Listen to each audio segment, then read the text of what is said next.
Actually, I made that last video a little bit short. So, on the last one I did, I showed you the two service ports inside the master cylinder and how important it is for those to be clear and not blocked up. Otherwise they'll stop you from getting a lever and bleeding the brakes. Here's the piston.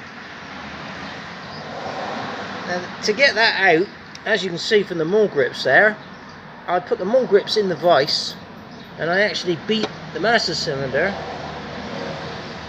to get the piston out. The whole thing was full of rust.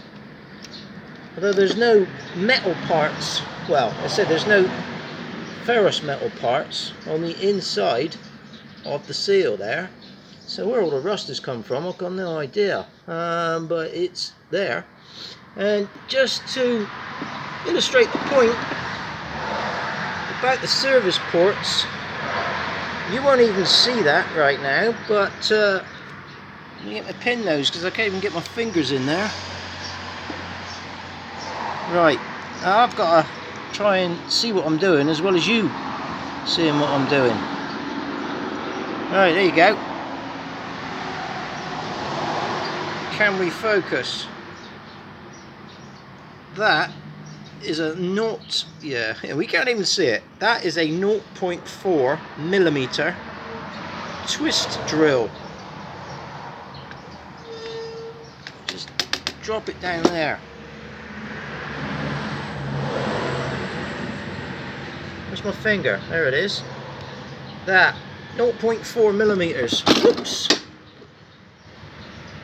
That's how small that second return port is, and it only takes the slightest amount of corrosion to get down in those holes, and they're blocked up, and you can no longer get a brake lever when you're trying to bleed the brakes. So yeah, there you go, part 2 to the part 1, which I missed out.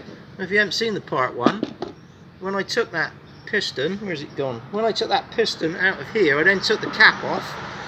The reservoir was still full of fluid, even though there's nothing, or there shouldn't be anything to stop the fluid from pouring out the hole. It was basically completely blocked up. Both the holes completely blocked up with sludge.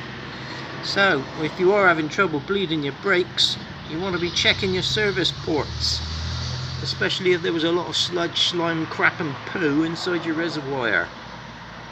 Cheerio now.